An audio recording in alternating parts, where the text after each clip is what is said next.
unify, deprogram, improve, reshape, and dissolve. Thank you very much. Oh, okay, obviously you need some clarification, right? Okay, well, Unify consists primarily of 4 steps, really. The first step would be to establish a code of ethics. The reason that establishing a code of ethics would help us to unify is because it gives us something further in common than just a disbelief in God. That is our common bond at present. Now, if you're watching this video, chances are not only do you disbelieve in God, but you have an active disbelief in God. You know, a lot of people don't believe in God, but are not very passionate about their disbelief in God. Chances are, if you're watching me, or people like Captain Awesome, or Brett Keane, or Sinro, or any of the other great atheists out there, then chances are you are a passionate atheist. Chances are you care about atheism.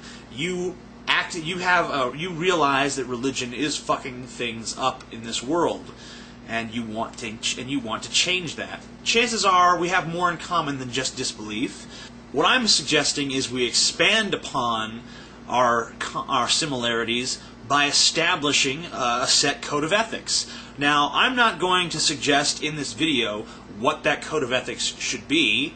I will suggest it in further videos because it really deserves a video of its own.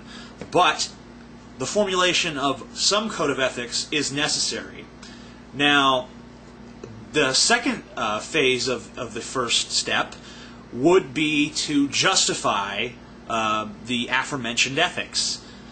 Because Christianity and Islam and all of those other religions cannot justify their ethics. They call their ethics morality. And I guess we could call ours morality too, but ethics seems the more appropriate word. We have to be able to justify our morality, because that would be the reasonable thing. We cannot have rules that don't make any sense. We have to have rules that do make sense. Now, the third part of the first step is a little bit kind of on the controversial side, just in the way that I really have to word it here, which is we have to reject and disparage anyone who abandons or breaks said ethics, said rules. Now, this might sound kind of strange, since the name of the step is Unify, to be kicking people out, but it really is a matter of purification. Now, obviously, we don't have the right to say to someone, you're not an atheist anymore, but I think that when someone goes off in a very strange direction, a direction that the atheist community at large does not approve of, then it's our responsibility to disassociate ourselves from that person for the sake of the public's view of atheism, which is not very good right now. Now, we obviously don't want to be doing this to just anybody, because we'll end up doing what a lot of us, not me particularly, but some of you out there did with the whole Brett Keane debacle, and we'll end up looking like a bunch of squabbling little children. We need to do this only when someone is advocating something that is totally contrary to our beliefs. You know, a lot of people, when they argue against atheism, bring up Joseph Stalin. Now, if someone within the atheist movement was advocating something along the same lines as what Joseph Stalin was advocating, or advocating the forced deconversion of religious people, or something along those lines, or something very extremist, or bombing churches, or something like that, then obviously we should disown that person and distance ourselves from them in every way possible. Just the way that a Christian would disassociate themselves with Ivan the Terrible, or any of the Spanish Inquisition, or the Crusades. And the fourth phase of the first step is to redefine atheism, the word atheism itself. It can't just mean disbelief in God, because it's not an honest definition. it doesn't reflect what atheism is at present. There's so many people out there, as I said earlier, that are technically atheists, but don't give a rat's ass one way or the other. And we don't want apathetic atheists, because they're just as bad as moderate Christians. People who half believe in something. These are just people who half disbelieve in something. They're not agnostics because they're not unsure. They think there's no God actively, but they just don't care. And they don't really give a shit about religion one way or the other. And those people, we need to make a sharp distinction between strong atheists and those atheists. And I say that we should take the word from them entirely and start trying to redefine it in the public discourse. Now let's get on to the second step, deprogram. Now, this is the step that most of us have been focusing on, which I don't think it makes sense to focus on deprogramming before unification, although I do think both can be handled at once, and that we should always work on deprogramming, no matter what step we're on.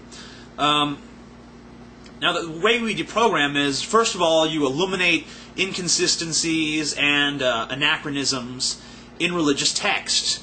Brett Keane does this very well. Chadag does this very well. They search the Bible with a fine-tooth comb.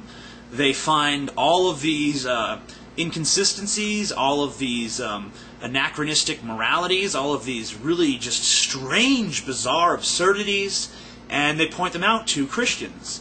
And the Christians have to come up with little justifications for them. Not just Christians. I mean, Muslims, Buddhists, anybody.